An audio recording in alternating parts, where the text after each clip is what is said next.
조갑제 TV 시청자 여러분 안녕하십니까? 2022년 9월 13일 오후 4시 반입니다.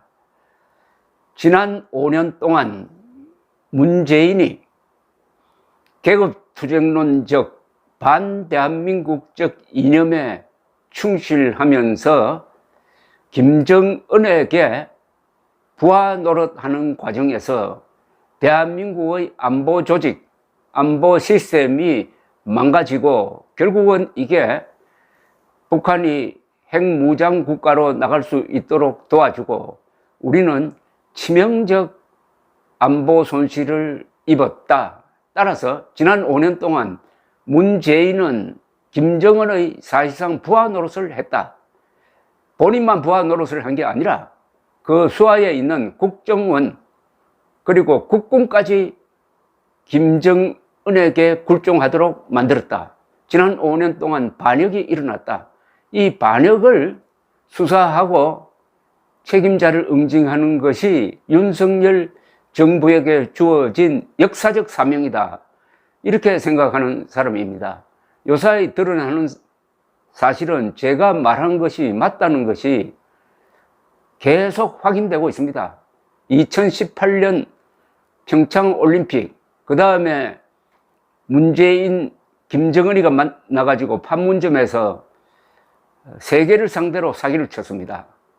김정은이가 핵을 포기하려고 한다 라고 문재인이가 트럼프를 속이고 세계를 속이고 국민을 속이고 했습니다. 그런데 핵을 포기했습니까? 이 책임을 문재인에게 묻지 않으면 대한민국은 존속할 수가 없습니다. 이러는 과정에서 그해 여름 핵에 망측한 일이 벌어졌습니다. 기무사령부가 탄핵 사태가 폭동으로 악화될 경우에 대비해가지고 비상조치 문안을 만들었습니다. 계엄령을 선포할 경우에 대비한 문안을 만들었는데 그건 그야말로 도상 연습이었습니다. 시나리오로서만 하나 만들어 놓았습니다. 그런데 요걸 가지고 요게 마치 박근혜 대통령을 위한 친위 쿠데타 모의였다. 촛불 세력을 진압하기 위한 친위 쿠데타 모의였다고 조작, 선동하고 여기에 문재인이 숟가락을 놓으면서 엄중 수사하라 이렇게 됐던 일이 있습니다. 그때 이 거짓 선동에 앞장섰던 자들이 아직도 국회에 있거나 언론계에 있습니다. 특히 JTBC 당시 청와대 대변인 김의겸 의원, 무엇보다도 당시 국방장관 송영무가 완전히 문재인의 하순인이 돼가지고 억울한 사람을 만드는데 앞장서고 결국은 기무사령부를 해체했습니다. 기무사령부 해체는 국정원 해체하고 같습니다.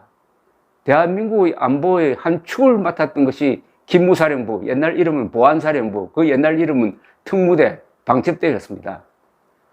이런 일련의 과정에서 비극적인 일이 벌어진 게 그해 12월 전 기무사령관 이재수 중장이 구속영장이 청구되었지만은 기각되었습니다. 기각된 직후에 투신 자살했습니다.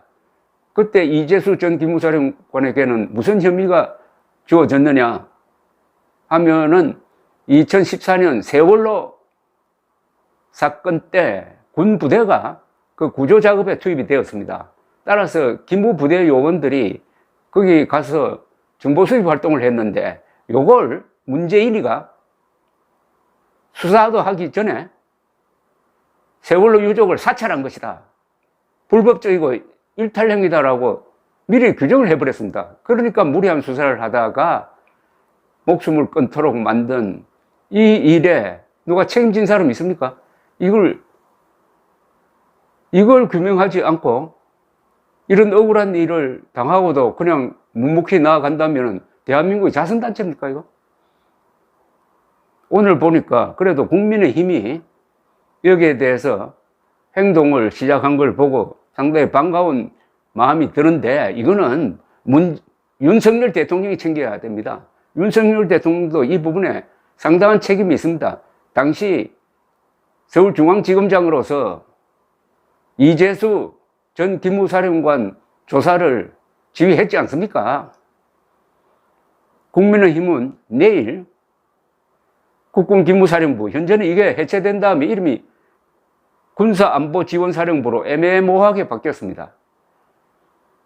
국군기무사령부 관련 2급 기밀 문건을 유출하고 이 문건 내용을 실제와 다르게 의도적으로 왜곡하여 증언한 혐의 등으로 송영부 당시 국방장관, 이석구 당시 기무사령관, 이 사람은 지금 아랍에미레이트 대사로가 있네요. 그리고 임태훈 군인권센터 소장 등 3명을 대검찰청에 고발한다고 예고를 했습니다.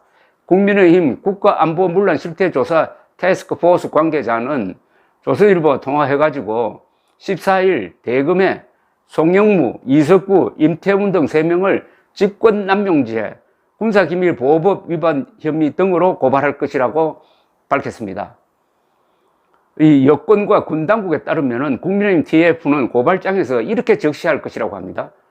문재인 정부가 2017년 2월 생성된 박근혜 정부의 기무사 계엄령 문건이 단순 검토 문건 보고서였음을 알았는데도 내란 음모 프레임을 씌워 정치적으로 이용하려고 했다는 취지로 고발장을 쓰게 되었다는 것입니다. 당시 송영무 국방장관이 이석구 기무사령관의 보고와 최재형 감사원장의 법률 자문 등을 통해서 기무사 계엄령 문건에 불법성이 없다는 것을 인지했는데도 이를 정치적으로 악용했다는 주장입니다. 이렇게 되면은 송영무도 이게 죄가 안 되는 걸 알았는데도 수사를 하도록 된 거는 그 위에, 송영무 위에 누굽니까? 문재인 아닙니까? 문재인이 시켰다는 것 아닙니까? 국민의힘도 너무 약하게 나옵니다. 여기 문재인을 고발해야죠. 문재인 이름을 왜 뺐습니까? 앞으로 반드시 추가해야 됩니다. TF 관계자는 계엄령 문건은 2017년 2월 박근혜 전 대통령 탄핵 직후, 이때는 탄핵이 아닙니다. 박근혜 전 대통령 3월에 탄핵됐으니까, 그러니까 박근혜 전 대통령 탄핵 소추 직후 말 그대로 최악의 상황을 대비하여 계엄령 절차를 검토하라는 한민구 당시 국방부 장관의 지시에 따라 마련된 것이다. 절차에 따른 검토 보고일 뿐 작전부대에 보내는 실행 계획은 전혀 아니었다고 했습니다. 즉, 당시 태극기 집회, 촛불 집회가 격돌하고 있으니까 탄핵이 인용되든 기각되든 큰 소요 사태가 예상된다. 그러면 당연히 군으로서는 경찰이 무력화될 때 대비해가지고 계획을 세워놓는 겁니다. 그 계획서를 만들었다는 겁니다. 그런데 일선 부대는 어느 부대는 어디로 출당한다, 뭐 이런 지시도 안 내려가고 하나의 문서로서 존재했다는 겁니다. 이걸 계엄령 검토 문건, 즉 친위 쿠데타용 계엄령 검토 문건이라고 선전한 데 참여한 자들, 이 자들을 응징해야 됩니다. JTBC 김의경, 그리고 당시 여당 국회의원 반드시 법으로 응징을 해야 됩니다. 특히 JTBC가 심했습니다. 이 국민의힘 TF팀은 이석구 기무사령관이 2018년 3월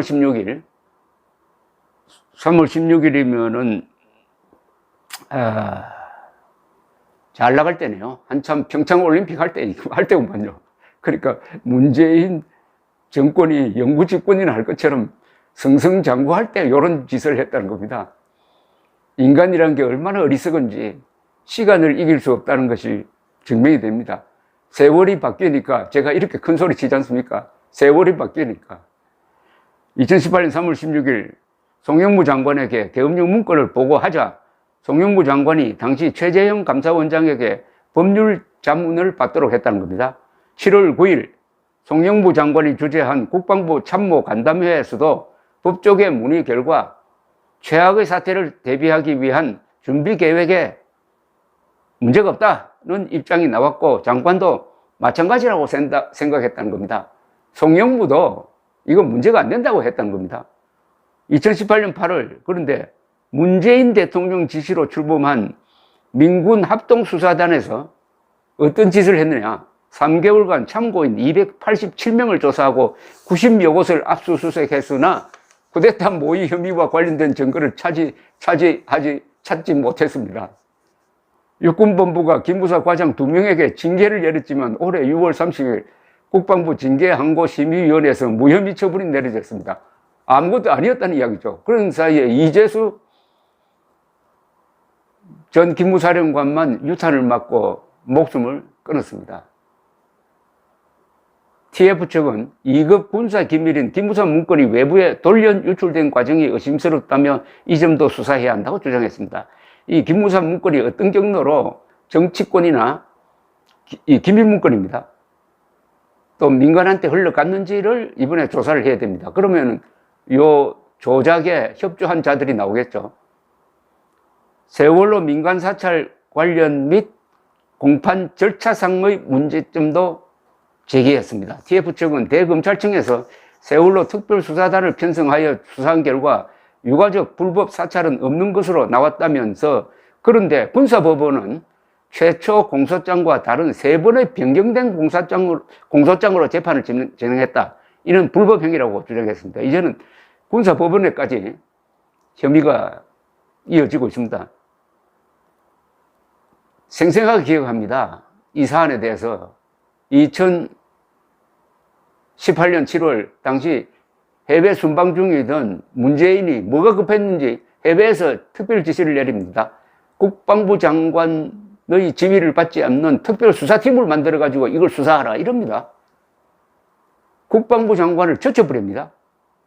그 고분고분한 국방장관도 젖혀버리고 그러다가 이런 사단이 난 거고 7월 27일 정군지휘관 회의를 하면서 뭐라고 하느냐. 세월호 유족에 대한 사찰은 시대착오적이고 일탈행위다. 엄단하라는 이야기 아닙니까? 그래서 그 말 때문에 이재수 전 기무사령관이 극단적 선택을 한 것 아닙니까? 그런데 왜 문재인을 잡지 않느냐 이겁니다. 국민의힘 관계자는 계엄령 문건 및 세월호 사찰 논란은 일부 사실을 부풀리고 왜곡하여 결국 보안 방첩 최일선의 안보 조직인 기무사를 부당한 방식으로 해체시킨 것으로 보인다. 이를 바로잡을 필요가 있어 법적 조치에 나서게 됐다고 했습니다. 그 결과로서 건국 이후 대한민국을 북한 노동당 정권과 북한군으로부터 지키기 위해서 애썼던 음지에서 일했던 기무사를 해체시켜 버렸다는 겁니다. 이게 최종 목표였겠죠. 왜 그러겠을까요? 문재인이가 김정은에게 충성하기 위해서 이렇게 한 것 아닙니까? 문재인이 김정은에게 잘 보이려고 이렇게 한 것 아닙니까? 아니 그해 9월 평양에서 연설을 하면서 문재인은 아들뻘 되는 김정은에게 이런 이야기를 했잖아요. 남쪽 대통령 문재인이 국방위원장 김정은의 소개로 우는, 김정은은 국방위원장이고 자기는 남쪽 대통령이니까 한반도에는 나라 국자를 붙일 수 있는 국가는 조선민주주의 인민공화국이고 거기 지도자 김정은의 부하로서 남쪽을 다스리는 문재인이 여러분들에게 인사합니다. 이거 아닙니까? 그 7분짜리 연설 내용은 거의 대부분이 김정은을 민족의 지도자로 축해 세우는 내용이었습니다. 이자가 이런 짓을 했으면 그 의도가 뭐냐 이겁니다. 제 이야기는 그 의도가 뭐냐. 대검은 고발장이 접수되는 대로 송영무, 이석구, 임태훈 등 조사에 나설 것으로 보이는데 현재 UAE 대사인 이석구도 조만간 귀국 조치될 것으로 알려졌다는 겁니다. 공을 세워서 대사가 된 것 아닐까요? 감사합니다.